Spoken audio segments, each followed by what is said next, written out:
Welcome to Top Tier Wrestling, your ultimate destination for all things WWE. Whether you're a hardcore wrestling fanatic or just a casual viewer, we've got you covered with the latest news, in-depth show reviews, and our unfiltered opinions on everything happening in the world of professional wrestling. Get ready to step into the ring with us and stay on top of the wrestling world. This is Top Tier Wrestling.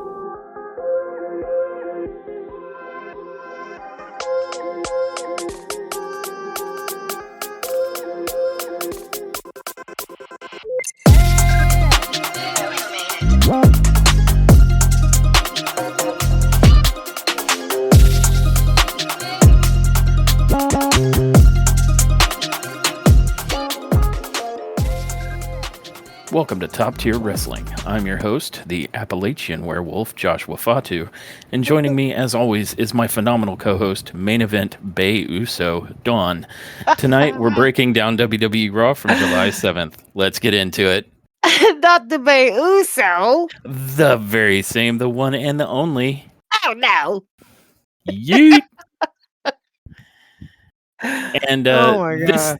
This episode started out pretty good. We have Seth Rollins, Braun Breaker, the Wise Man, Paul Heyman, and the Kaiju, Big Bronson Reed, all making their way to the ring right out the gate. And so we're starting with the guys who say they're taking over. Pay attention, Death Riders. This is how you do it. I mean, there ain't no hope in these, man. There's no hope in that. There's no hope in that The at all. Death Riders, you mean, right? Yeah. I there ain't fully no agree. hope in that. Yeah. But as they all take to the ring, it looks like after the crowd sings Seth's song for a little bit, the Wise Man attempting to hand him the microphone. But that's when Braun Breaker decides he's got something to say.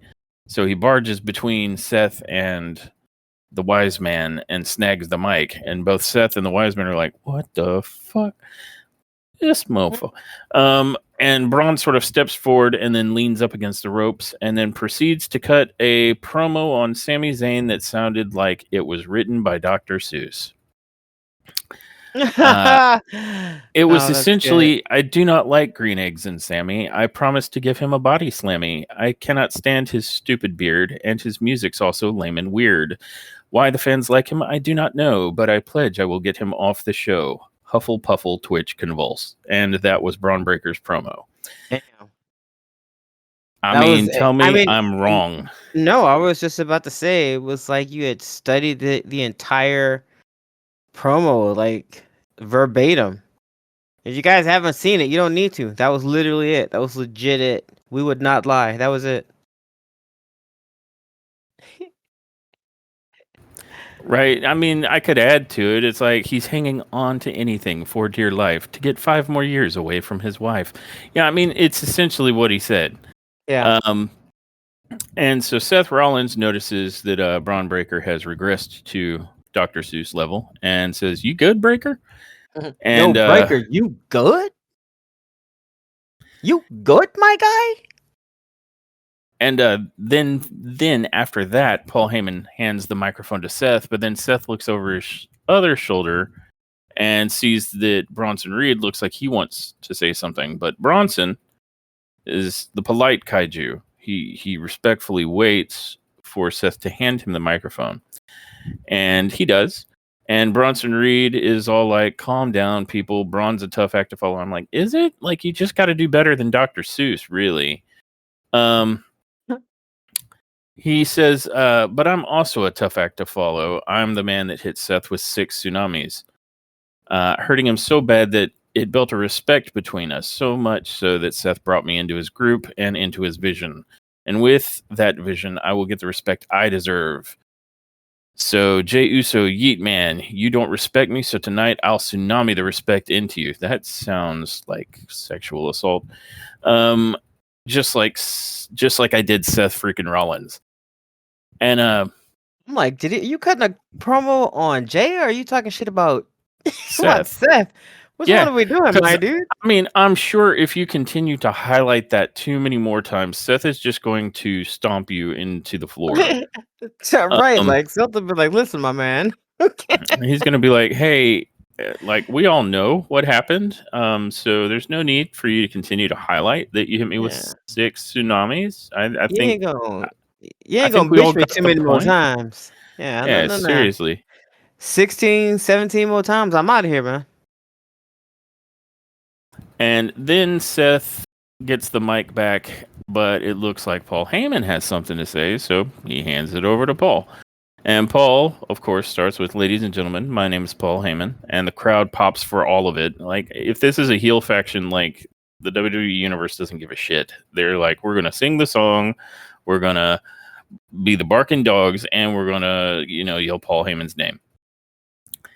And Paul gives us the first little bit of an insight to what this group might be calling themselves, because he starts to say, "Tonight the Empire Strikes Back." Scratch that. Tonight the Empire Strikes First.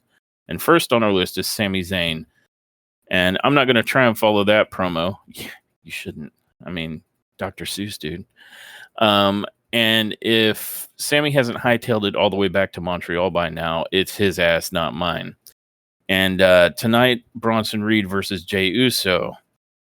And he says, "I have love for my former bloodline member, Jey Uso, but let's be honest here, Roman Reigns doesn't have the balls to come back and step up to us. The OTC is MIA, and after tonight, Jey Uso will be too.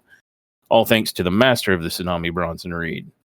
And now here's the big news. In case you haven't heard, tonight, Seth freaking Rollins, the biggest box office attraction in the industry, the man that pinned Roman Reigns in the main event of WrestleMania, and it's not the first time either, Seth will don the tights tonight against Penta.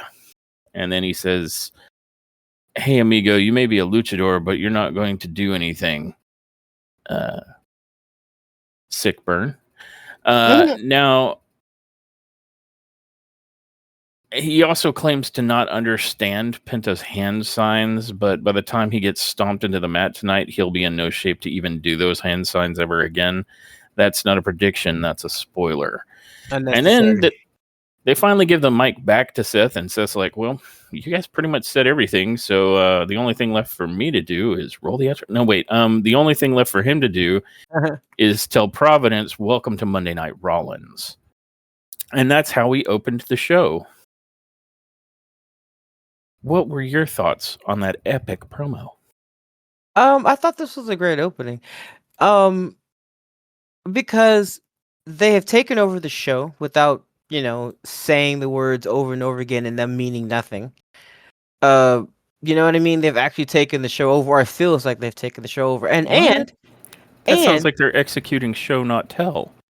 yeah, and that's exactly what they're doing. And they actually like fucking listen to us. It's like they listened to our podcast and did exactly what we were fucking talking about, not, 4 or 5 days ago on The last the episode, really. SmackDown podcast, where we talked about them, having Breaker and Bronson talk more, because these dudes, not only are they good in the ring, but they're good on the mic.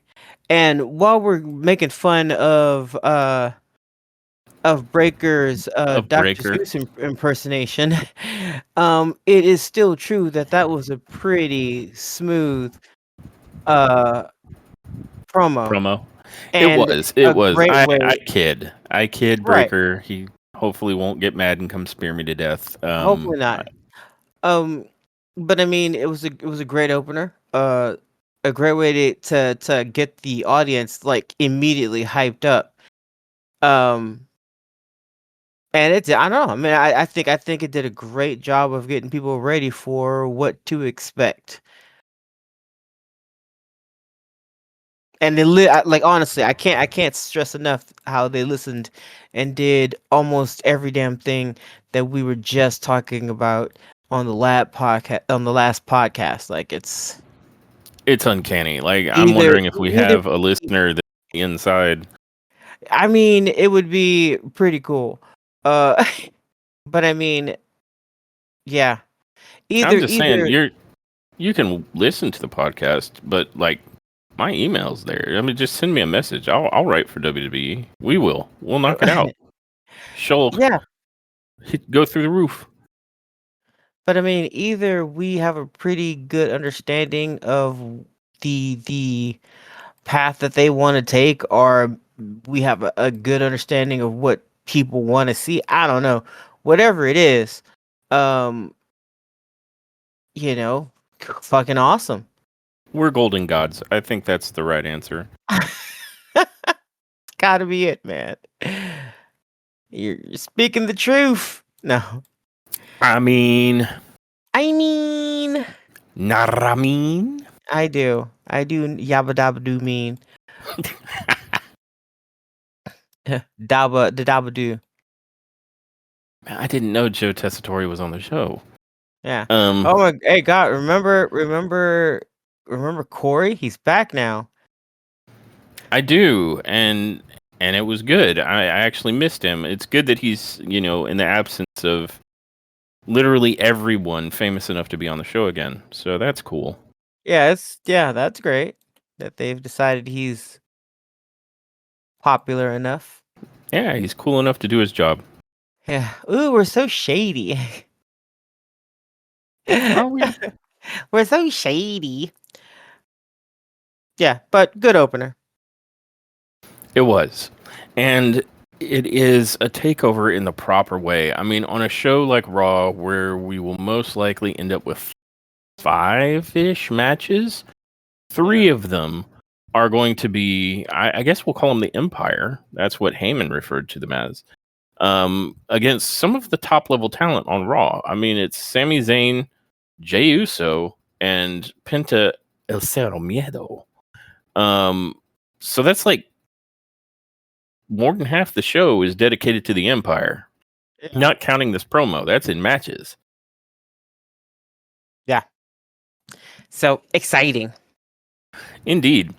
Following that epic promo, we are taken to the back where we see the Judgment Day all being very pleased with all the gold that they have, shining it up real nice.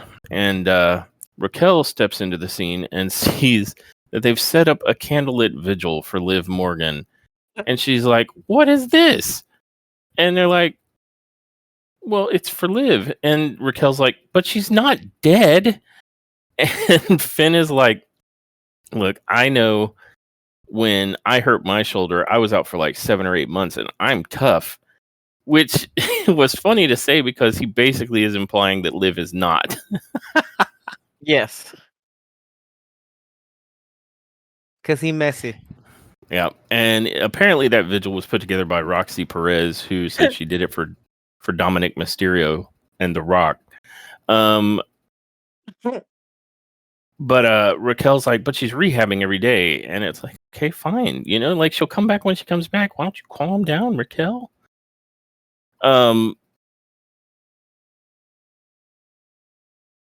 So Raquel says that the best thing she thinks they could do for Liv is for her and Roxy to retain the WWE Women's Tag Team titles at Evolution. And I agree. I think that'd probably be pretty good. Yeah. As they should. I think so. Yep. I mean, well, we got what? Kabuki Warriors? Yeah, so far, it's supposed to be a fatal 4-way, and obviously Raquel and Roxanne are one of the 4 teams. Yeah. And I believe we're spoiling it a little bit because that match actually happens later. But yeah, but everybody already knew about Asuka and Kyrie. Like that's like it's been in the wind for a minute ever since Asuka showed back up. It's true. But for Evolution being this coming Sunday? Yeah, that's right. There's still a lot that seems to be coming together very last minute. Yeah. And I only think out of the 3 teams, we find out Raw's contribution tonight. We haven't yet found out. No, we have. We found SmackDown's out. So I think the only one they were waiting on was NXT. So I guess that's not so bad because that's happening later tonight, I think. Yep. Yeah. I don't know. I think that's kind of... It is still pretty last minute-y. That's kind of cutting it close for me. Yeah. And and that just and I mean, while these women, they're seasoned wrestlers, uh, and as such, they should be ready to go from cold, at a moment's notice.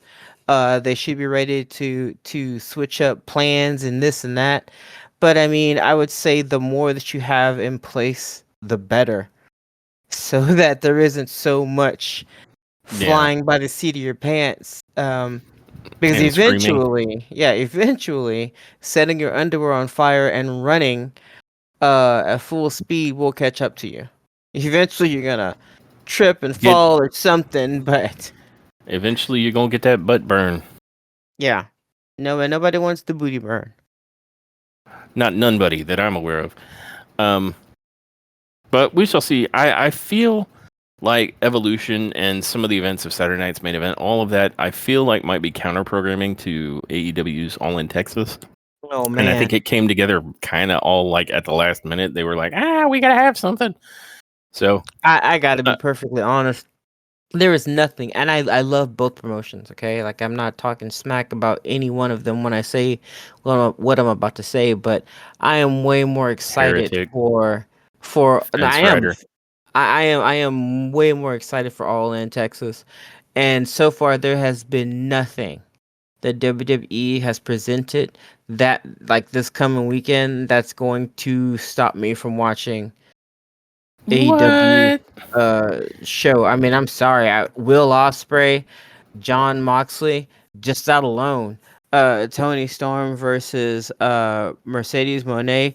I know, but yeah, I'm here for it. I want to Yeah. see these matches, and it's not like WWE has given me Goldberg versus Gunther, which is a match I didn't want to begin with. I mean, like Wait. Goldberg this Gunter match.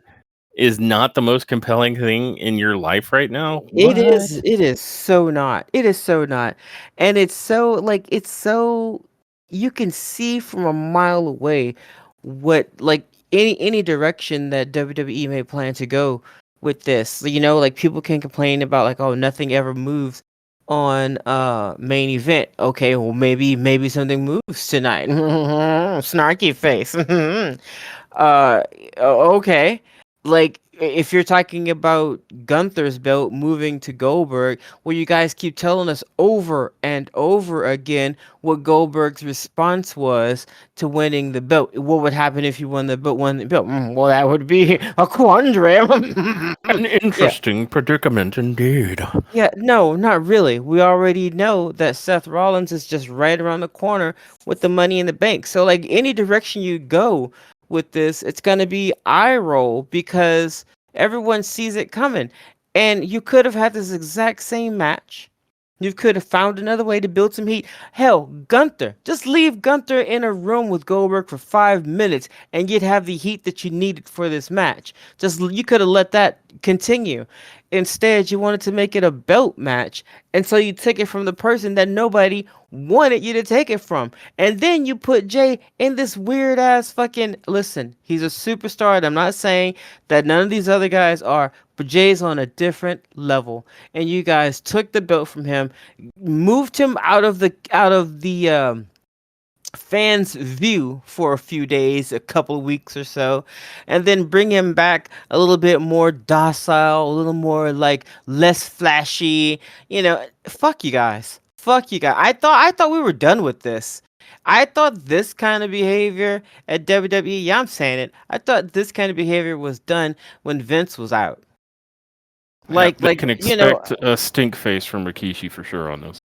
I thought for sure that once you've got a guy that the fans are screaming for, a guy who's super over, I thought you would not get in his way. But apparently that's still a fucking thing that's going on. Still. So maybe that's why we don't have Karrion Cross the way we want him. Maybe that's what's going on. You mean Jey Uso, the number one merchandise seller, and Karrion Cross, the number two merchandise seller, aren't sitting at the absolute tippity top of the card? That's insane. You know what? It absolutely is insane. Yeah, I absolutely agree. Yep. All Yep. right, Maybe done they'll with my listen little to the rant. fans. They because listen. They're not. They're not listening to the freaking fans though, and that's my point. We're gonna take what they give us, and that's that. We don't know what the fuck we want. We don't know what we're doing. We don't know according to them. And if we don't agree with them, Mhm. then we can go fuck ourselves because Oh, everything's at work. We well, should be on I got board time. for All right. it. I agree. I Yeah. absolutely agree. And when you said this is something you'd hoped would have gone out with Vince McMahon, what you're referring to is this hubris of daddy knows best creative. And we kind of hoped maybe Triple H wouldn't succumb to that, but it seems as if he has. Although if you ask him, he'll tell you first to go fuck yourself and that it's a work. Yeah. So there you go. He's got more outs than a doctor does from medical liability. Yeah. I'm saying. I mean, you seen how Jay comes out now, man. If we even get to see his entrance anymore, because we'll If be it's not sitting through preempted by a commercials commercial, and yeah. sales that they're trying to let us know that's going on.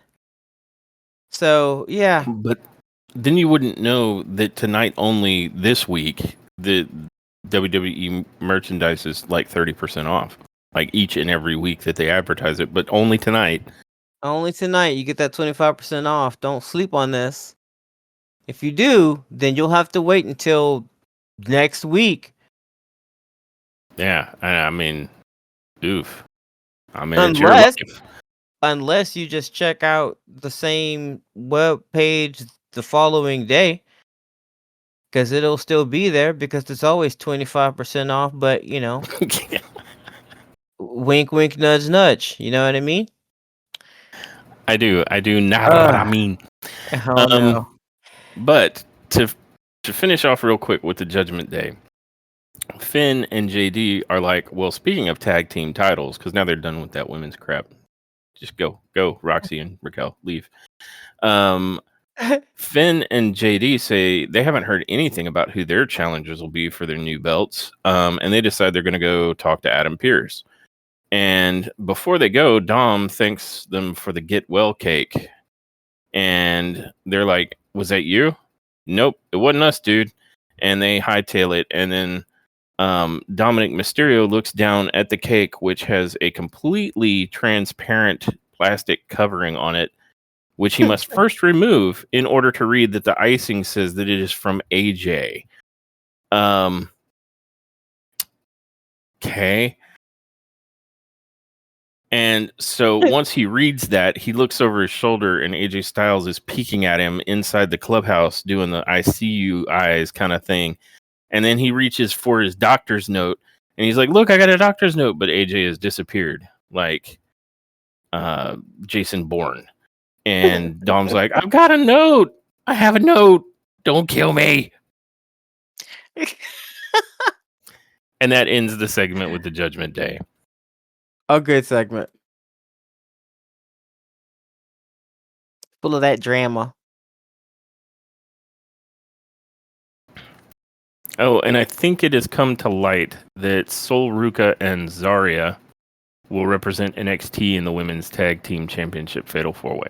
So, at this point in the coverage, we know that we've got, obviously, the champions, Roxy and Raquel. We've got Charlotte Flair and Alexa Bliss, thank you, from SmackDown, and from NXT, Sol Ruka and Zarya. And we don't really look at NXT, so cool.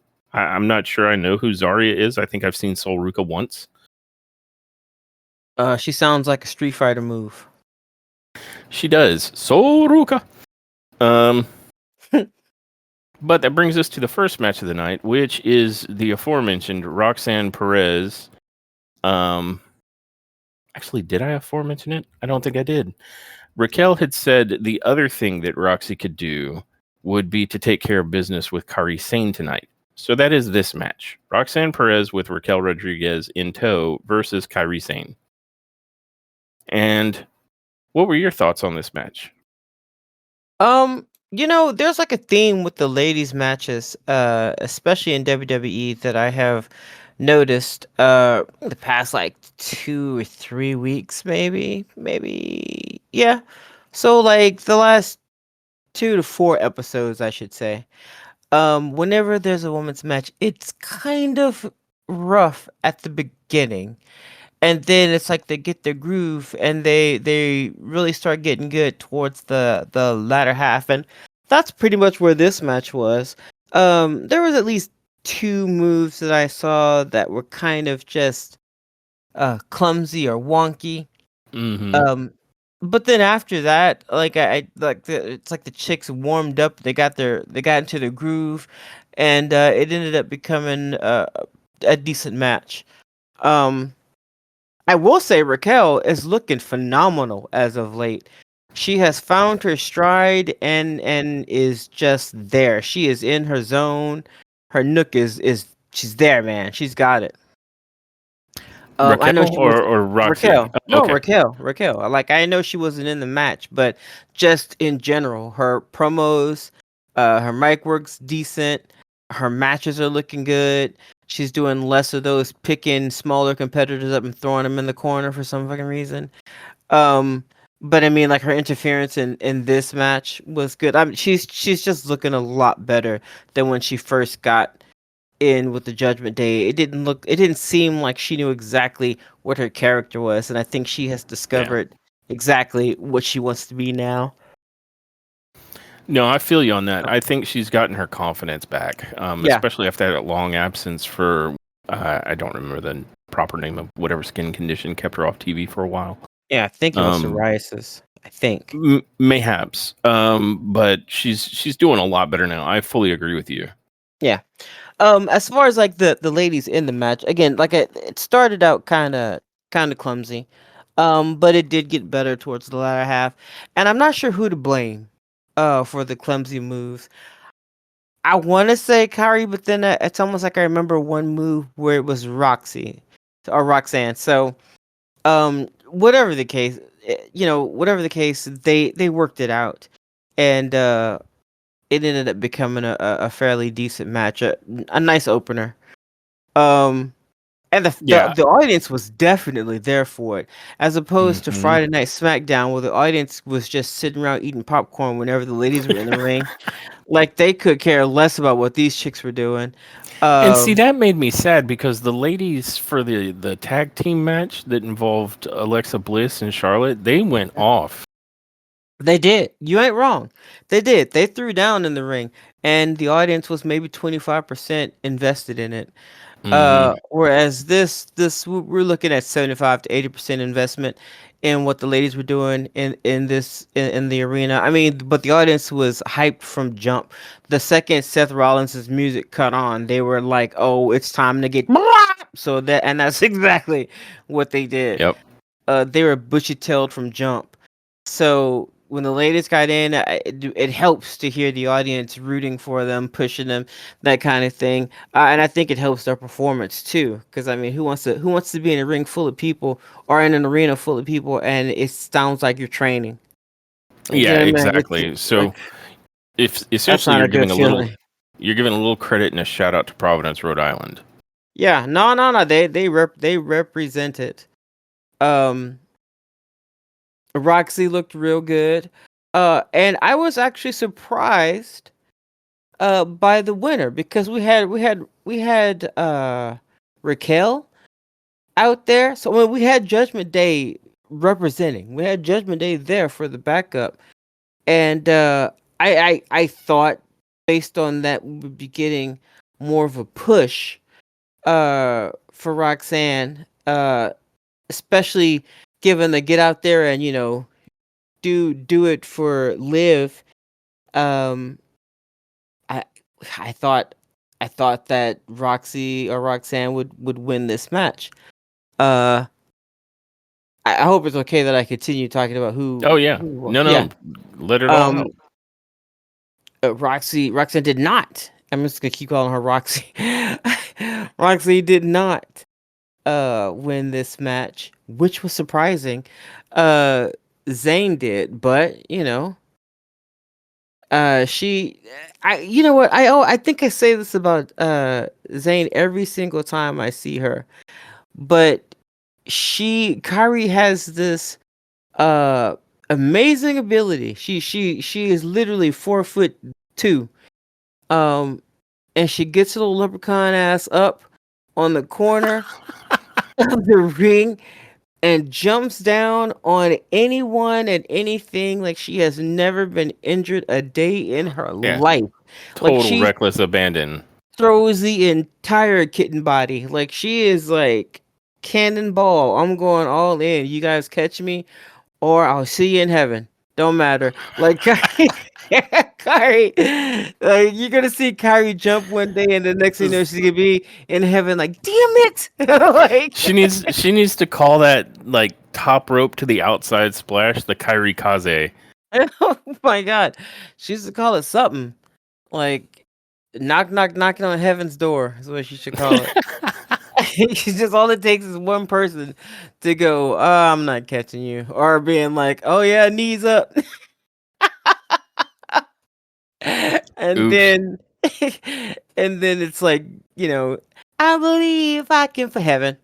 What the Hey, to be fair, Rodriguez caught her on that like really, she really did. well She did. compared Yeah, to yeah, what yeah. we saw on SmackDown where Michin just basically dove into the ground. No one was there to catch her. Yo, I make jokes like but I seriously do. I don't like the wrestler. I don't want you injured. I'm not a fan of CM Punk. I don't want CM Punk out, not able to do what he allegedly loves to do, right? Like I don't want that. I'm not a fan of Moxley, same thing. I'm not a fan of Mercedes Monet, same thing. Well, she can fall off. I'm just kidding. Um I'm kidding. Like honestly, I don't want the livelihood of these people ruined because I don't like them. Now, it's one thing not to like their character, even if you don't like them personally. It's another to be like, I hope your leg falls off. Like, it ain't that deep for Yeah, me. no, So no. yeah, I'm not looking for that for anybody. However, when Michin jumped off the jumped out of that ring and her body was all splayed out like a kitten trying to jump to like a higher dresser. And she, and man, all I saw were her little back legs like little frog. I'm like, oh, they're not catching her. They did not catch her. Yeah, and I don't think we saw her No, anymore after that. Alexa made an Alexa made an effort, but she was still not quite fully up off the She ground from whatever tried. sent her and Charlotte out there. So she Yeah. tried to jump up and catch her as best she could, and I think she probably kept like the upper part of her and her face from like eating shit, but still. Michin said trust fall, and they were like, and they were like, nah. And Alexa kinda. I was like, okay, yeah. But Yeah, she tried. but you know the mission given to Roxy was to make Kyrie pay, and eventually after they lost the match, uh Raquel came into the ring, I think by foot, like she introduced herself via a choke slam or a clothesline or something, knocking the life out of Kyrie. Um, and they proceed to beat the snot out of her. Uh, Yep. ah, but alas, there is another. Uh, An one of the empress, if you will. of tomorrow though, not right now. She's not. Yeah, tomorrow though. Yeah, tomorrow. Um, but one of the baddest ring entrance songs pops on, just Oscar song. If you guys didn't catch who we're referring to with the Empress of Tomorrow comment, um, Oscar song cuts on and she comes out and whoops some ass and screams a lot and then throws her ass at somebody.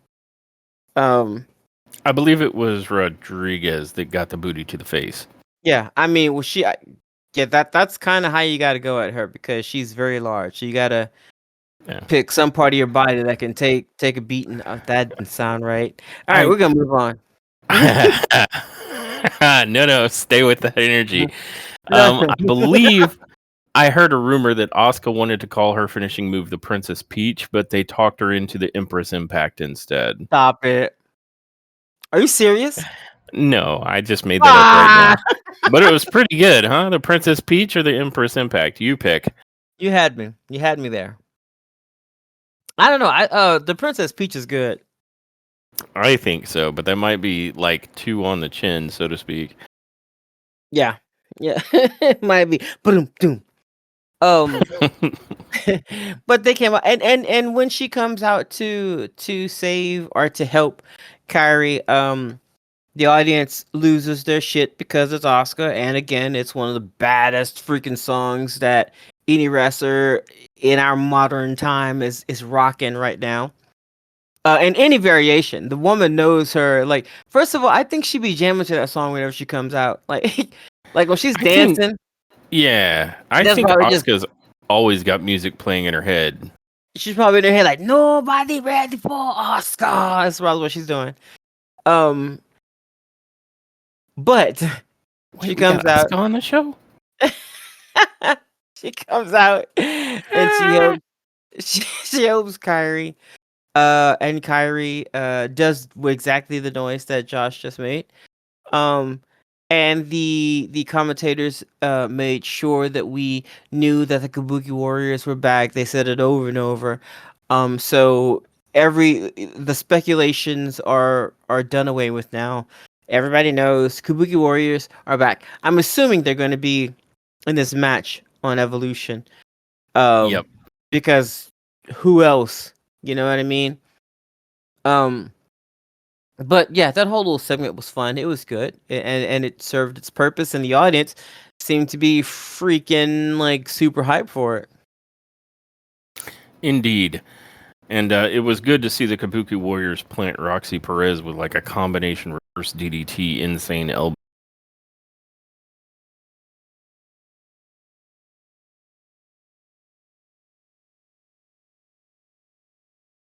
But after that match, we are taken backstage to Jackie Redmond, and she is having an interview with Sami Zayn. And she asks Sami how he's dealing with everything that's happened to him the past few weeks. Yeah. And he says he's not. He's got too much on his plate. He wants to focus on his injured ribs, but he can't. He wants to pay more attention to Karrion Kross, but he can't. Right now, he's got to pay attention to Braun Breaker. He says he doesn't care if Braun likes him or not. Or if he thinks his beard is stupid or he doesn't like his music. And I'm like, oh, you were listening awful close to that Dr. Seuss rhyme, Sammy. I think you cared a little bit. But he goes on to say that he has to pay attention to Breaker because he's one of the most dangerous superstars in the company. And Sami tells Jackie that he'll deal with Karrion some other time. And then he heads off. And then Scarlett just shows up. And Jackie's like, so, Scarlett, did you want to say something? And Scarlett's just staring after Sami Zayn, and she says, no. And that's that segment. Nah. We are then taken to another spot backstage where American Made is absolutely blown away that El Grande Americano is competing tonight, and Brutus Creed is like, that's not even possible. And they're what is it? Julius and what's her name? Ivy Nile are both looking at Brutus like, dude, shut up. Because Brutus is like, that's impossible because Chad Gable's injured. And they're like, dude, shut up. He's in front of Adam Pearce. So Adam Pearce, he's a total snitch. He's all like, oh, do tell. He's like, what would that have to do with El Grande Americano? Oh, God, you're such a rat. Yeah, and Ivy Nile says that, well, Chad's not going to be happy about this development. And Pierce is like, well, cool. Gable has my number. And as for you, Ivy, um, you'll be competing in the Battle Royal at Evolution, which is what she was about to gripe at him for. And he, cut her Yeah. off at the knees, basically. Pierce And it was was like, like, so fine, happy now? And she's like, well, yeah. And he's Pierce like, was like, bitch, I don't hear good. about your problems. Be gone, thought. And so all of American Made flees the scene. And Adam Pierce is wearing his I need 52 drinks face when the Kabuki Warriors pop in. And the Kabuki Warriors are just like a moving shout party at this moment in time. And they're dancing around and everything else. And Asuka's like, Kabuki Warriors, evolution. And Pierce is like, yep. And then they dance off screen and Pierce does some dancing. And we And all I got very like need nauseous. bleach for our eyeballs. Yeah. And then once they're off screen, I think we saw him mouth that he needs a drink. Watching Pierce dance is like watching a fallen deck of like a fallen box of Legos, just like piece by piece, man. He looked like a transformer breaking down in slow motion. Oh no, Wasn't cute. Baldimus Prime, Not the Baldimus. the very same. Oh yeah, he do need a drink and some rhythm. Yeah, both. Bald. And bald. And then we are treated to a Nikki Bella promo where You say treat it. I'm being nice. So it's been a few weeks since I've been back, and wow, have things changed? Oh God. How do we keep getting so many superstars on our show? Nikki, well, finish the rest of your promo. Yeah, so she came out. Oh, I guess she left. Yeah, she gone. She left immediately. I kicked her right out of my area. Get out of my bubble, Nikki. This is not the Bella Zone. No, Bert. Hate it. But she got into an issue with Liv Morgan, and she came back to pay her respect to the women of today. But instead, Liv wants to question her womanhood, her legacy, and then attack her. I don't know. Can you please explain to me how Liv Morgan questioned your womanhood? How does that work exactly, Bella? Yeah, that one threw me for a loop. Like, questioning your legacy and attacked you, that's true. But when did she question your womanhood? I mean, that was a little weird. It's just, when is this something bitches been doing? Like, I have never had a girl that I've had an altercation with come up to me and go, you know what? You're not even female. I question the fact that you have womanhood. That's I'm something like, that ain't never happened to me. So, like, how is Nikki gonna prove that to Liv? Well, why? no, I'm not gonna go down that road. No, you know what? I will gladly go down that road. Give me the keys. I will drive. There you go. You just look out the window. Bah humbug. I got this. Yes, you guys should definitely go somewhere and prove to each other that you are women. And if you need a ref, if you need like, you know what I mean, like just like I don't have a dog in this fight. You know what I mean? So if you just need somebody who is just neutral to help, then give me a call. I will be here to help. But anyway, you're offering your services as an official womanhood inspector. Yeah, it is. There it is. Yeah. Good job. We did this. Teamwork. Teamwork makes the dream work. And so apparently Nikki didn't realize at the time that she got beat up, that little fire inside of her. I don't know how she didn't know that. I don't know, but she's had some time to think, more than ever, that she wants to make a return to the ring. And She wants one more moment to prove herself. She wants one more moment to prove to the fans, to her Bella army, what she can do. So much like Bill Goldberg. Like, yeah, that's right.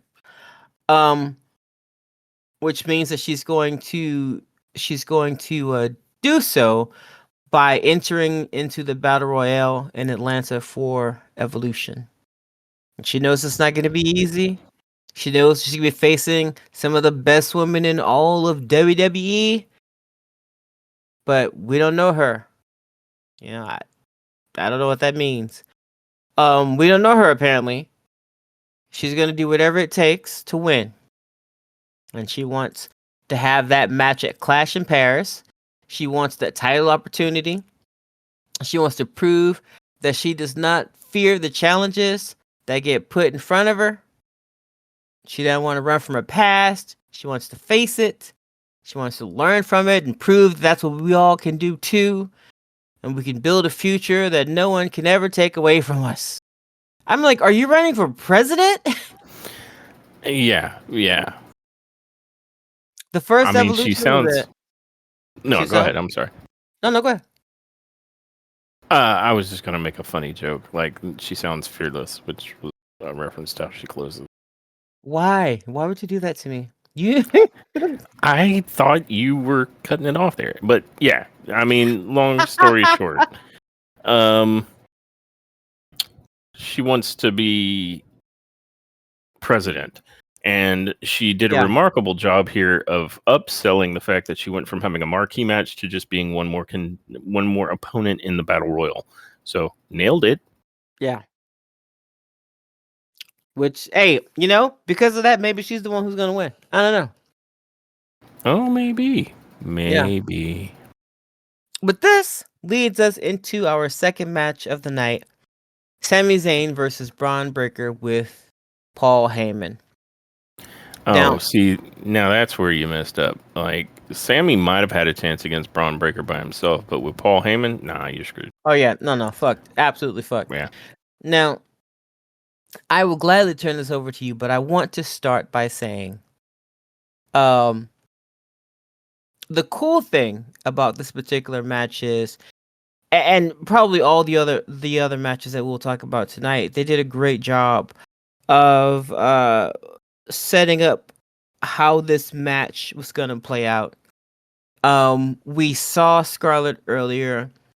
They showed us the assault that Karrion put on Sammy the other night.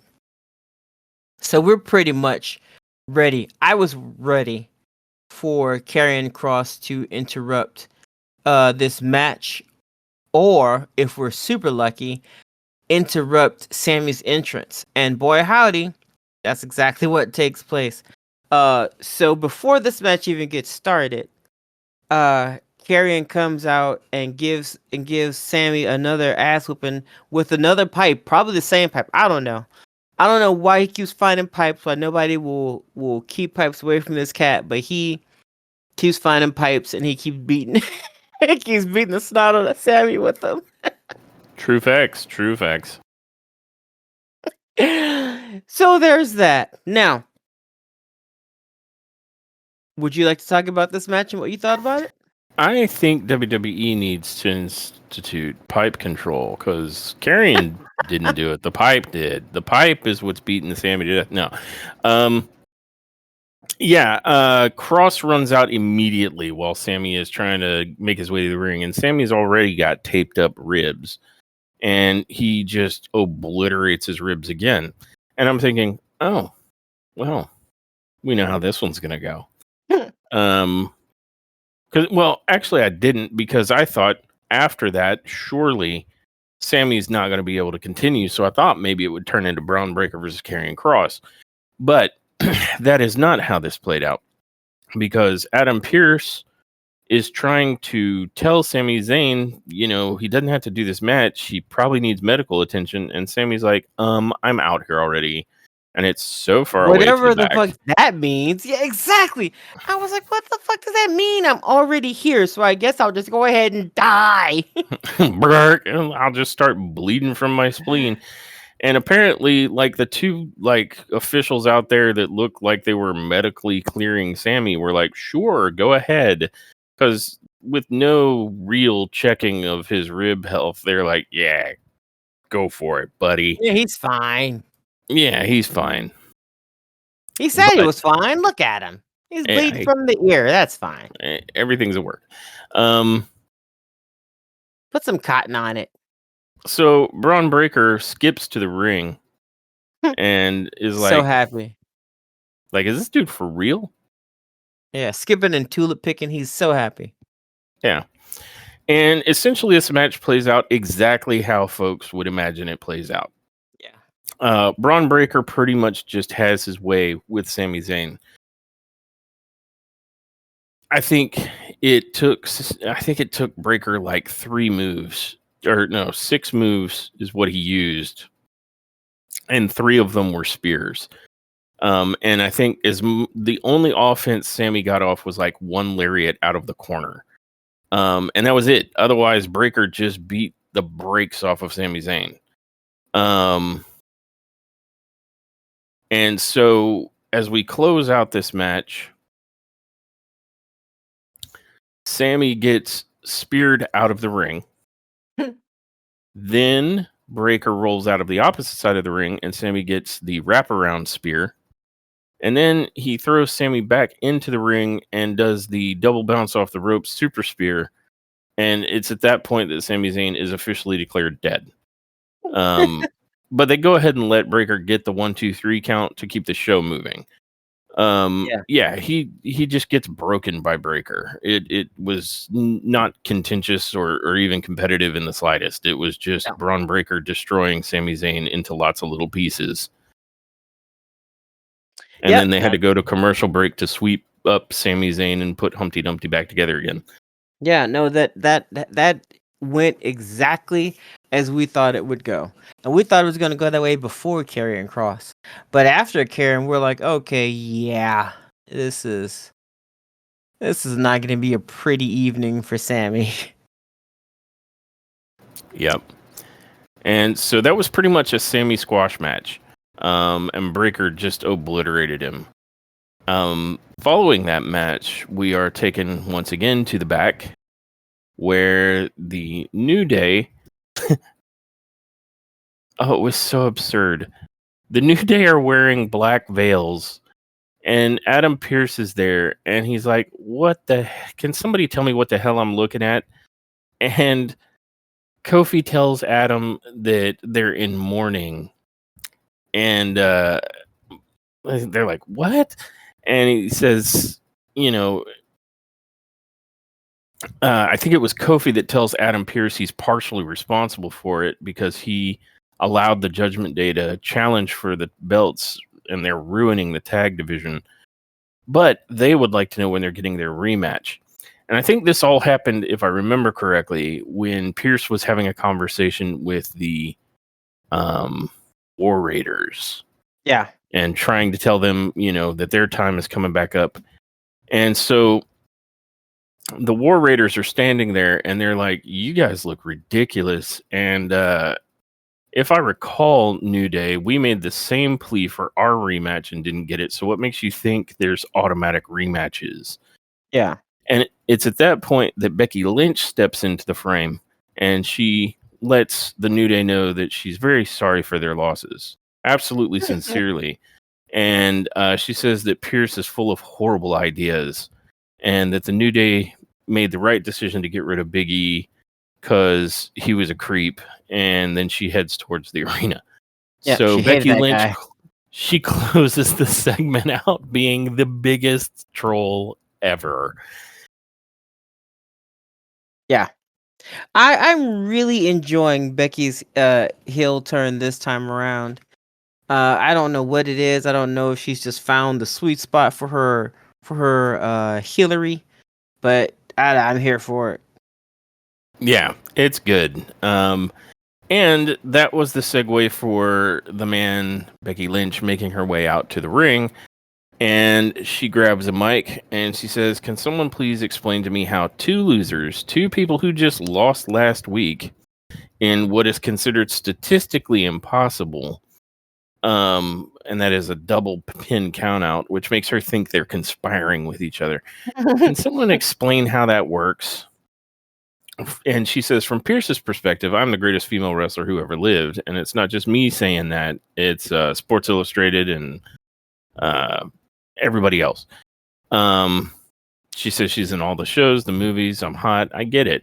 So from his perspective, you need me on Evolution. But I beat Bailey. I beat Lyra. And neither of them deserve an opportunity. I should be allowed to pick my own opponent the same way Io and Tiffany were allowed to pick their opponent.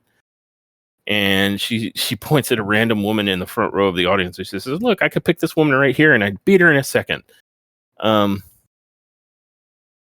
And she goes on to say what she thinks is happening is that it's all a ruse and that Bailey and Lyra, they're in cahoots. They're working together because that's the only way they're going to be able to pry this title off of me. And then, that's when she pointed out how statistically rare it is for someone to get double counted out. Or not double counted out, but like a double pin. Yeah. So that both women either won or lost the match. I'm not sure which way they go with that, but it was a draw. And that is when Bailey starts making her way to the ring. And about midway through Bailey getting down the ramp, out comes Lyra Valkyria, who storms right past her and jumps into the ring. And Lyra goes on to ask Becky, "Congratulations, Becky. You've completed your transformation into a complete raving lunatic. Oh my God, my title's wrapped around the waist of a bucket full of crazy." And that was pretty good. I liked that. And then Bailey gets into the ring and she says, "Are you kidding me? The way I see it is I should be standing here as the Intercontinental Champ if it wasn't for you 2 weeks ago." And Lyra's like, "Oh, you're speaking to me? Oh, lucky me. What a treat." And Bailey's like, "Okay, we get it. All right, get over it. I didn't get back to you after WrestleMania. Let it go. If WrestleMania taught me anything, it's that I don't need partners and I don't need any more friends. What I do need is that championship right there." And Becky then says, "Bailey, listen to you. After 13 years of failed friendships and grimy hugs, another one bites the dust. Well, it's good to see you not trying so hard anymore because, you dropped that like a hot potato at WrestleMania." And Lyra then says, "Let me just set the record straight on this. I have to tell you what I never told you," and I believe she's addressing this to Bailey. "Everybody thinks that I called Becky and brought her back at WrestleMania. I didn't. Becky attacked you, and then Becky called me." And then Becky chimes in and says, "Well, there wasn't much hesitation in your voice, was there? But I remember this one thing that you said. You said that Bailey is everything that I'm pretending to be and that Bailey would never betray you the way I did. How's that working out for you? Because it seems like she's not pretending anymore, is she? Hate to say I told you so." And Lyra is like, "Okay, Becky, shut up. You can't get into my head anymore. But you were right about one thing. It's nice for you to finally admit that you don't care about friendship when it comes to championship gold," and that she directs at Bailey. "You know what that makes you? That makes you just like her," pointing at Becky Lynch. "And I know what I have to do now. Sunday at Evolution, I have to rescue that championship from 2 massive disappointments." I was like, damn. That's cool. Lyra's here. And Bailey says, "You know what, Lyra? I sat in the front row when you were the first ever women's Intercontinental Champion. And you won that championship for the first time. I sat right there. And then we had that tag tournament to get to WrestleMania. I stood on that apron. I watched the work you put in. I watched you rise to the top. I watched you go to WrestleMania and become a double champion. And then I watched you lose the Intercontinental Championship." And you raised her hand, pointing at Becky, "like a little bitch." And that starts a brawl. They're like, Yeah. "Oh my God." She dropped that bitch on her like with the long B. Like Yeah, she's like a little bitch. Yeah. And that's when it just descends into all of them fighting with each other. Becky tries to go for the manhandle slam on Lyra, but she's like, nah, I'm good. And then she picks up Becky and Nightwings the life out of her. And this time she didn't even do the sit out like she usually does. She just threw her in front of her like she was doing a John Cena AA, but to the front instead of to the side. So she yeets Becky down. And then Bailey comes in and tries to do something. I'm not sure what she was going for, but Lyra's like, oh, hell no, and picks her up and does the Nightwing to her as well. And so both of the much more veteran, much more accoladed individuals in the ring just got their asses handed to them by Lyra. Perhaps foreshadowing. Perhaps. Perhaps. Perhaps. Burbaps. Okay. But then we are taken into the locker room where Seth Rollins is telling Braun Breaker he's very proud of him, and because he destroyed Sami Zayn, and Breaker seems a little miffed though. He's like, what do we got to do about Karrion Kross? And Seth's like, we ain't got to do nothing about Karrion Kross. And Breaker's like, but people are gonna think that I wouldn't have beaten Sammy without Karrion's help. That's when Paul Heyman, I don't think so. right? That's when Paul Heyman just sort of slides into the room, and he's looking kind of dejected, and he says, guys, I got bad news. And they're all like, what? What's wrong, Paul? Well, it seems that Sami Zayn will be out of action indefinitely. And then he smiles like all evil grin, and they all laugh and they think it's great. And then Bronson Reed laughs as well, and Seth is like, skirt, what the hell are you laughing at? You still got to deal with Jey Uso because he's perfectly healthy. And Bronson's like, he won't be after I'm done with him. Yeah. And that concludes that segment by leading us into the third match of the night. Main event, Jey Uso versus, what do they call him? Ozilla? The Ozilla Kaiju Bronson Reed with Paul Heyman.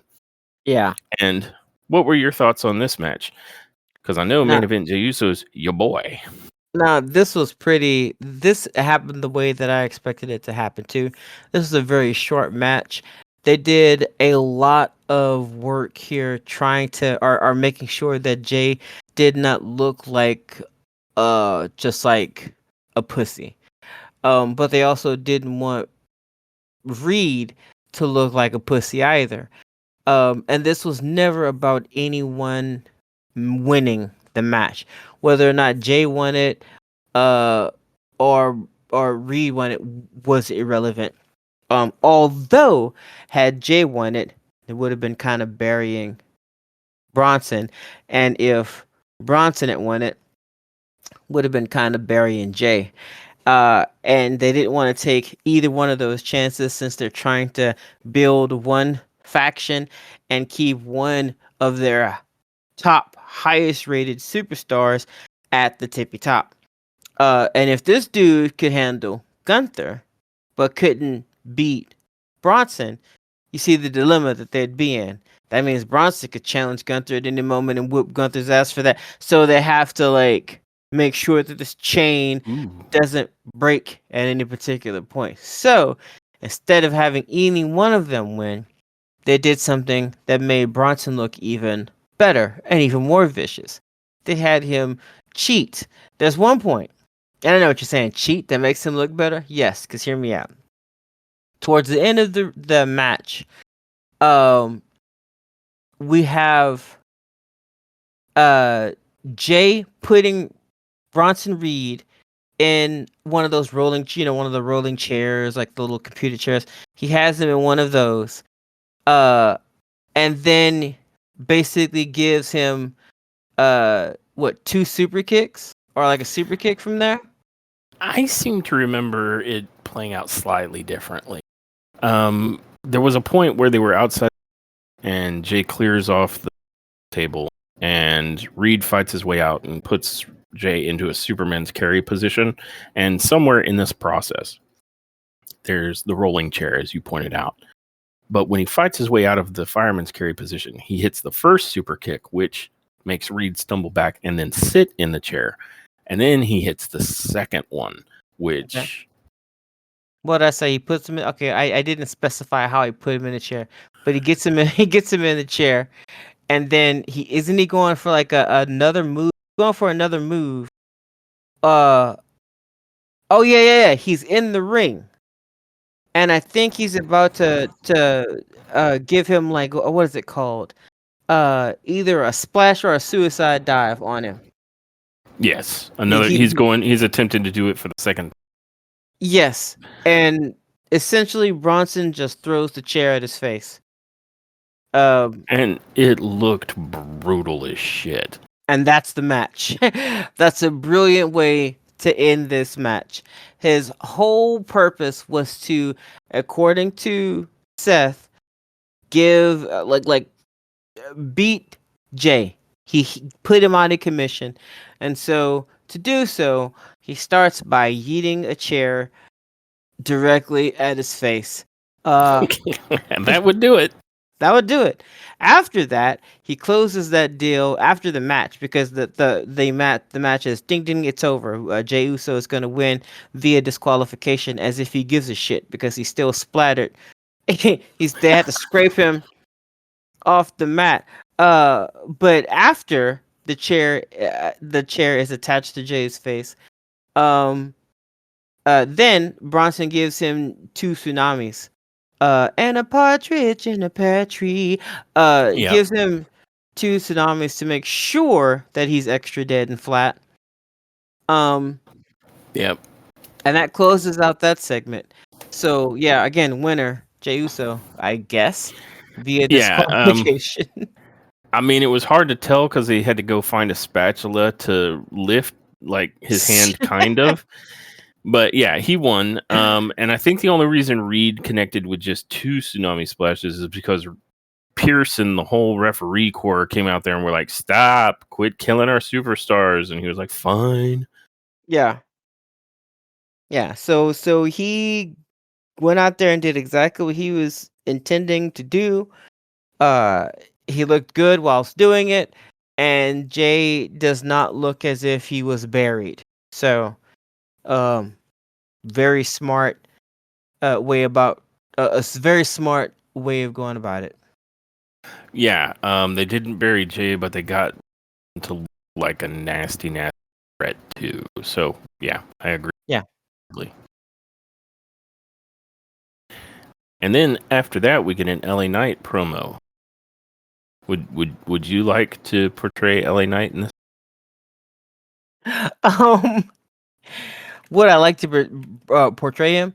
I mean, I could just tell them what I can tell them what he said. That works too. He basically went after Seth, and said that the visionary, Mr. Money in the Bank, you hold the case, you hold the power, but I'll tell you what, man, you got a whole lot of paying to do. You are in debt, my man. It's really something that shouldn't belong to you. You are Mr. Money in the Bank. You hold the case, it's yours to carry the burden. But here's the thing. That burden is going to be really heavy, and I'll tell you why. You tried to send your boys down there to do the damage, but let's think about it. 1 tsunami, 2 tsunamis, 3 tsunamis, and I was back in 1 week. Here's how it goes down, my man. Your days are counting down. Slowly but surely. I can't take that Money in the Bank case off you. That's okay. I'm not going to try to. But what I'm going to do is make that case a permanent party. Whether I stick it up your keister or I attach it to your damn head, you can bet that after Saturday night's main event, you could be the one to hold the case. But you will know who runs this game. And even you'll be saying, L.A. Knight. Yeah. Nice. I liked it. I am looking forward to letting that you match. Talk to us. I do like that. I mean, like, I'm here for that match. Just because I'm sure it's going to be a great match between LA Knight and Seth Rollins. So Yeah, fully agree. I'm looking forward to that. I think it could be a real banger. And I swear to God, Seth Rollins is pulling up all the newer talent. Like he's like, come on, LA Knight, you're coming up with me. Bronson Breaker, you too. Come on. Penta, you're in. Jay, you're in. Sammy, you're in. Everybody's coming up. Carrion, get on here. There's room on the Seth bus. yeah. Yeah, guys, come on in. Yeah. It's 6-8. Any commentary about Seth's character or anything else aside, Seth Rollins is building the next generation of talent right now, and he is playing spread the wealth with his cred. Yeah.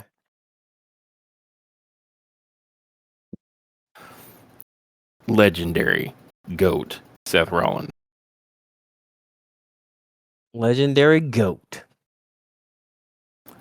And after that, we do get a brief video package hyping up Io Sky and Ripley's Women's Championship match at Evolution. And I know people could say, well, did they really build heat for that? That's heat that's been building since WrestleMania, really. I mean, that's been an ongoing feud. It's not the same as Tiffany Stratton completely forgoing any and all of the SmackDown roster's challengers to just randomly pick Trish Stratus out of the air.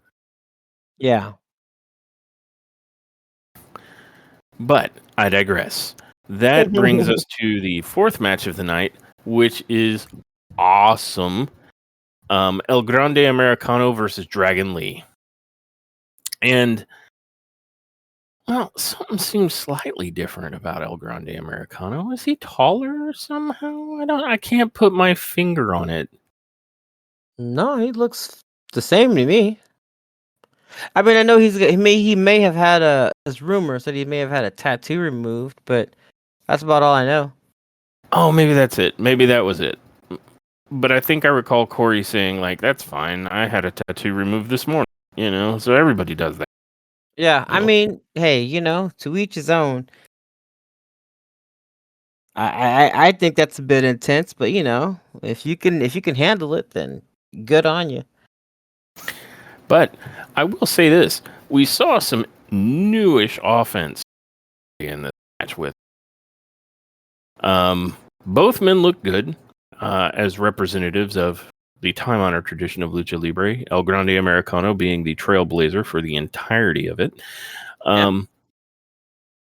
And I want to say I saw Americano try a different move, or maybe it's a move he's just always known how to do, and he's just revealing to us his deep and wide years worth of lucha arsenal over time.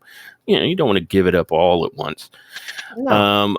But there was a very cool move where he grabbed a hold of Dragon Lee's wrist, ran to the corner, ran up the ropes, and did like a flipping neck breaker to Dragon Lee. And I was like, oh, that was awesome.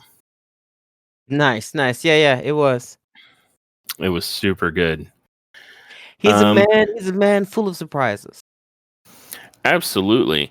And though Dragon Lee did hit a pretty massive sit-out powerbomb, ultimately he was no match for the mighty headbutt of El Grande Americano, who got thrown towards the corner but slid like a jungle cat onto a kneeling position and then charged back out of the corner as Dragon Lee turned around to try and do a move to him in the opposite corner, and Dragon Lee ran head first into a flying headbutt, which of course was the end. It was elementary at that point for El Grande Americano to get the uno dos tres, followed by the gracias. And your winner and still undefeated El Grande Americano. And guys, don't believe all the conspiracy theories around El Grande Americano. There's some people that are just haters, like Michael Cole. He's on one. He's old, so I don't think he's all together there still. So just take it with a grain of salt. Pat him on the head and move on. The conspiracy theories about El Grande Americano being secretly Chad Gable, when clearly, hello, he's performing here and Chad's out getting like elbow surgery. So, it's time to let it go, Michael. Like, it's just getting sad that you're pivoting to like this weird theory that he's been recast somehow. Yeah. Dude, I don't know what El Grande Americano did to you, but it's probably all in your head and you need to let it go. That's all I got to say. I don't want to rant on him for too long. I mean, like I said, he's old and he's not all there. But yeah, let it go, Michael. Hashtag let it go, bro. It's a hashtag bad look. let it go, bro. Yeah, it is a bad look. Fortunately, Corey was there to try and help keep him grounded. But I mean, it's sad to see. Yeah. Head shakingly bad. Now, after this, after the match where Grande Americano got to shine bright like a diamond, we saw Braun Breaker and Paul Heyman in the back, and they walk up to Penta, and Heyman says that Seth Rollins is Oracle. He tries to insult Penta in Spanish, and Penta calls him a cabron. Braun tells Penta to watch how he talks to Heyman. And Penta tells Braun that he has Cierro Miedo. And then he walks off, and both Heyman and Braun are like, I can't stand that freaking guy. Braun can't stand anybody today, right? He was just not feeling anybody. Yeah, and they were commenting on how stupid the hand sign is. 3 up, 3 down. What? Football? I mean, what's up? Baseball? I don't know. Yeah, they don't care for that either. That was followed by a Stephanie Vakir vignette, and then Gunther and Goldberg segment. And I mean, if you'd like to talk about this, please go ahead. Well, it starts with the heathen Gunther coming to the ring. I call him a heathen because he's not with his savage. Not wearing socks with his loafers. Ah, yes. It's just a crime against both fashion and hygiene, and I can't let it go. You're the champ. You clearly should be able to afford some socks, dude. Yeah, you monster. Like, do you wear your wrestling boots with no socks? Because that's even worse. Could you imagine? Just pouring buckets of sweat at the end of the night out of your footwear. But I digress. Soup. Austrian onions. But he makes his way to the ring and grabs a mic and proceeds to say, because I think the crowd is chanting Goldberg, and he says, "You're right, this Saturday night's main event." I'm not going to do that the whole time. I will defend my World Heavyweight Championship against none other than Bill Goldberg. Maybe I will. And for the last 2 weeks, I've been verbally abusing Bill Goldberg in the middle of this ring. And so far, he's done absolutely nothing about it. He's turning into Arnold.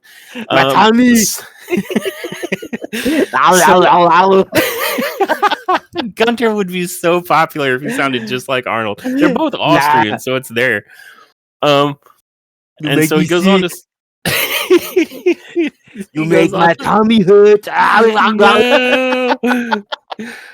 Gunter, come with me if you want to live. Get to the chopper. Get to the Gunter. Oh, God. So he finishes off by saying, so I can only assume that Bill Goldberg is afraid. He's afraid of me, and he's afraid of the pressure. And that's when we hear, like, car wheels squealing, and we're suddenly taken to a camera that's out in the garage where Bill Goldberg has like a supercar that he is just screeching the wheels on, and he parks it, hops out, and makes a beeline to the ring. Yeah, whatever, bro. You're late.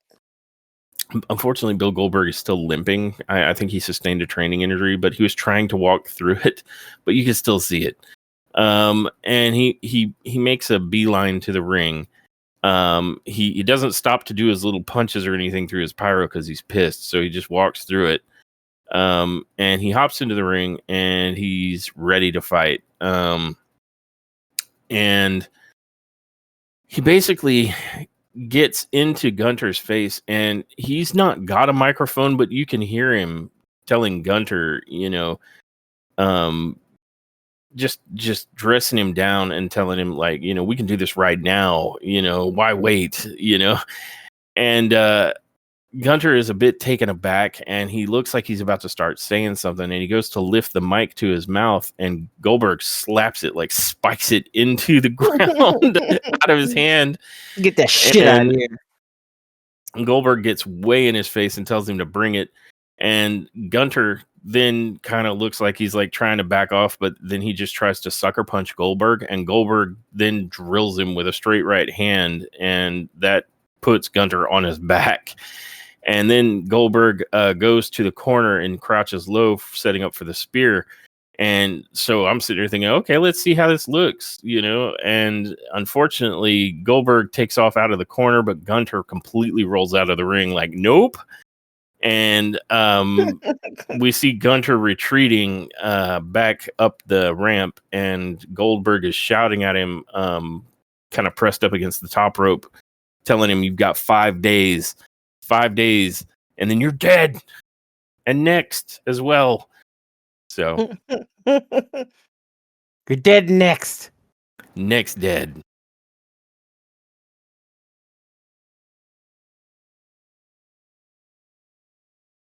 But then after that, we are at our main event, the 5th match of the night, and the 3rd match of the evening that the Empire has been a party to.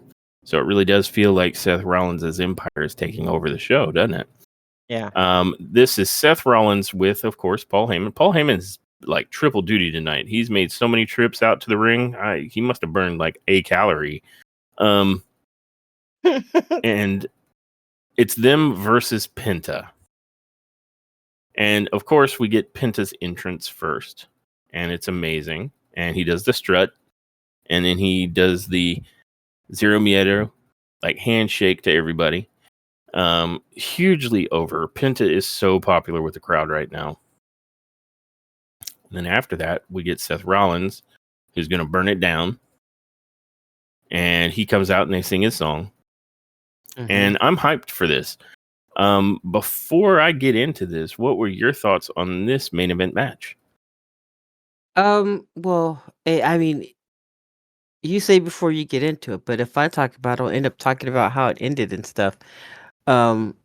Which is like for me one of the most important things. I can say that this match went exactly how I felt it should have gone. And Penta and Seth look so awesome together. They really do. Yeah, honestly. So it was really good to see. I don't want to get too much into the weeds. You please go ahead and take it over, but so that you can talk about what happened and how it played out. But for me, it deserved to be the main event, and it was really. I'm so happy that Seth picked Penta like that. This is a huge like come up for Penta. Not that Penta was doing B matches or nothing. I'm just saying like this is probably one of the biggest superstars for WWE that he has been in the ring with. And it was good. You could see he deserved to be in that position. He deserved to be in that spot. And him and Seth are just like chef's kiss. Yeah. These two work really well together. And part of it, I think, is the fact that while Seth absolutely can, wrestle as a heavyweight, he's light and agile enough that he can absolutely go in the ring with Penta's Lucha Libre style, and it goes really, really well. Yeah.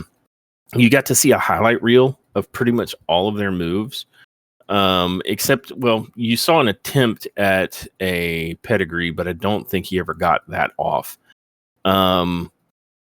But you get to see Penta hit the somersault plancha. You get to see him hit the Mexican Destroyer. You get to see a buckle bomb from Seth. I mean, it was a highlight reel. And to Seth's credit, as we near the end of the match, Penta manages to hit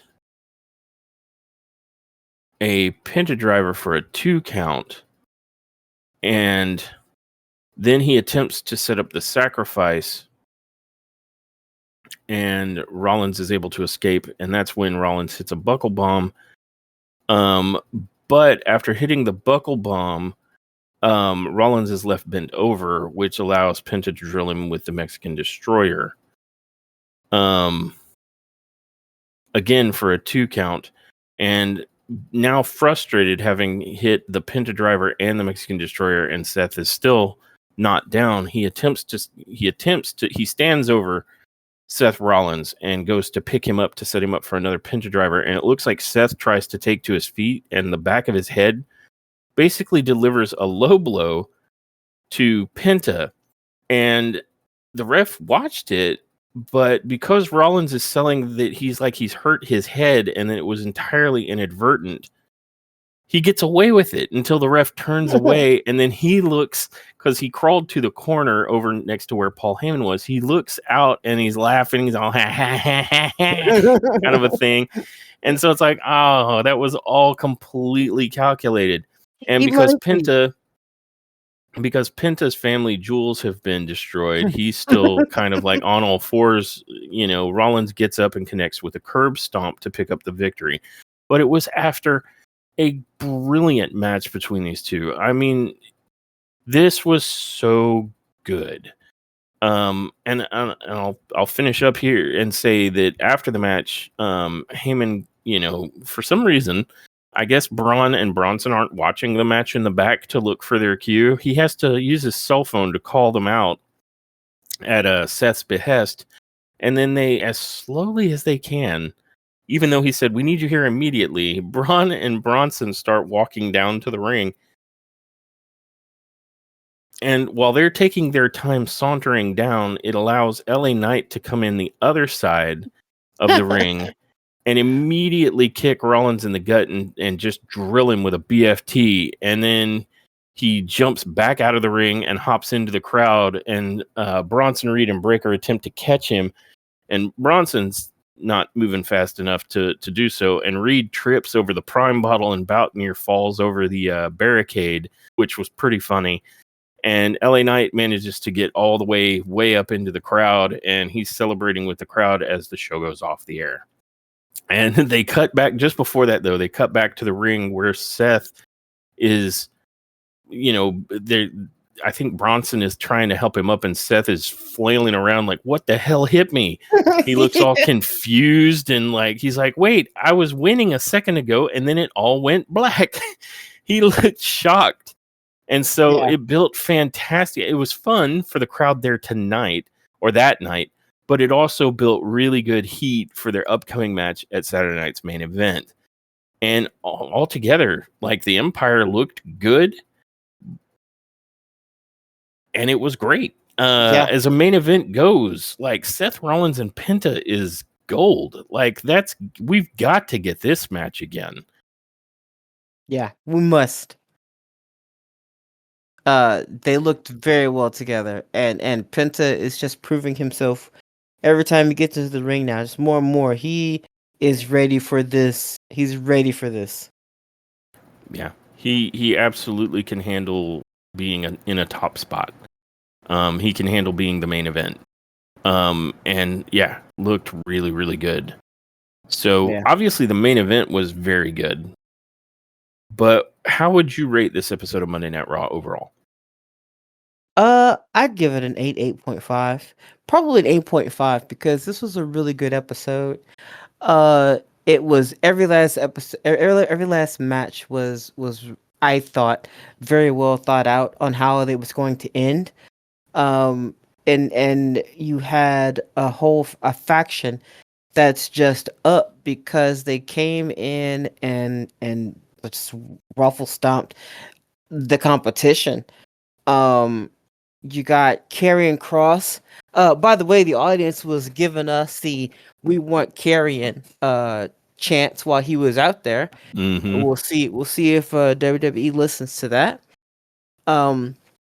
But we got to see Karen Cross come out there and lay waste. So he's pushing this storyline with Sammy. Sammy gets beat up.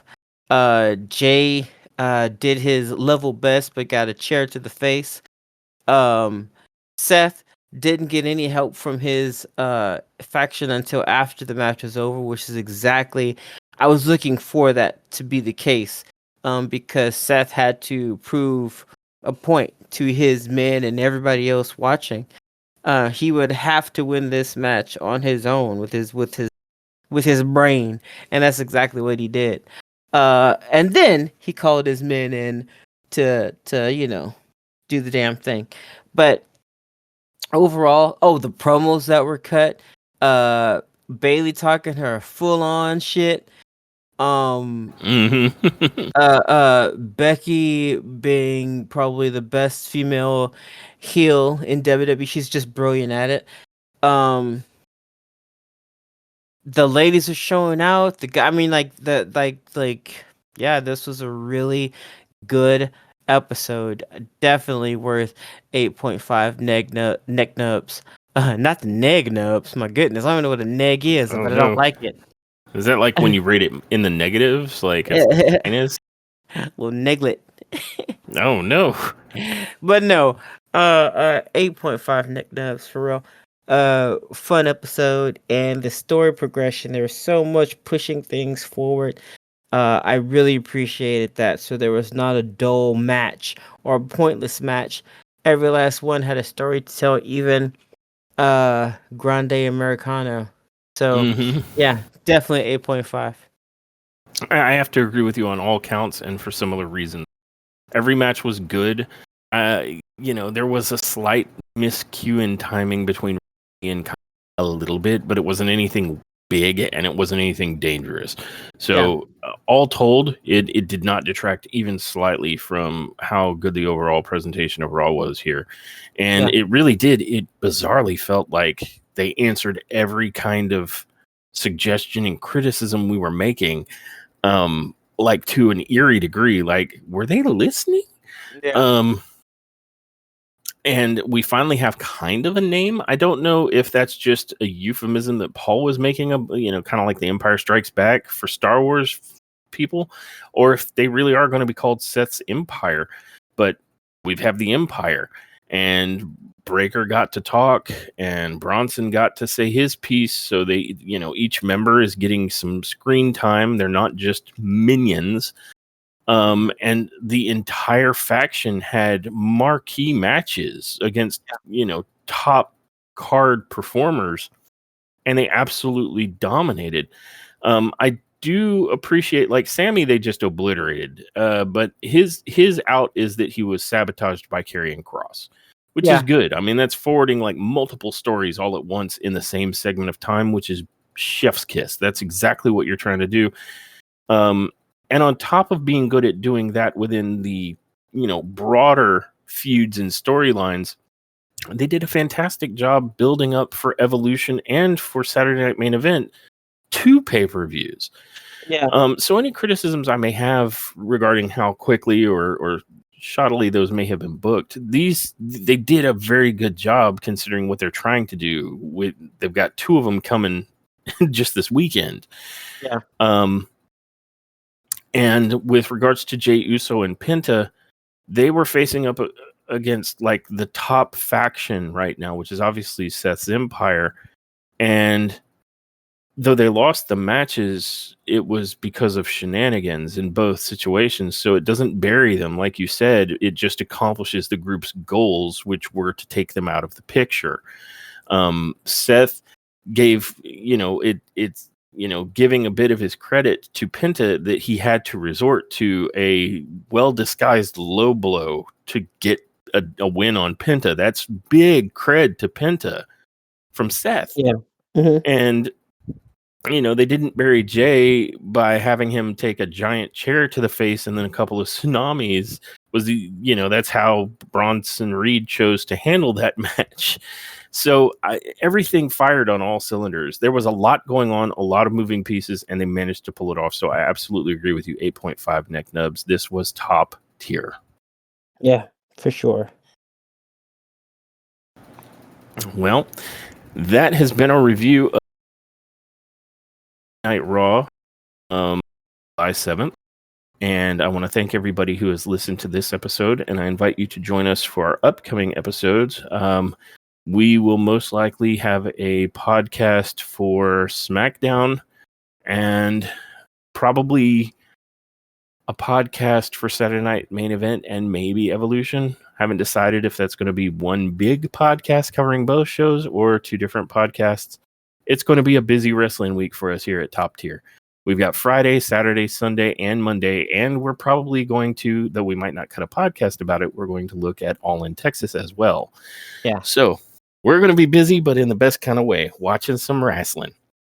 So please join us for that. Until then, I don't think there's much left for me to do, but roll the outro. Bye, guys. Thanks for tuning in to this episode of Top Tier Wrestling. We hope you enjoyed our deep dive into the latest WWE news and shows. You can find us on all major podcast platforms as well as our YouTube channel where we upload all of our episodes. You can also follow us on Instagram and X for updates and to join the conversation. Until next time, everyone, remember, wrestling is always better when it's top tier.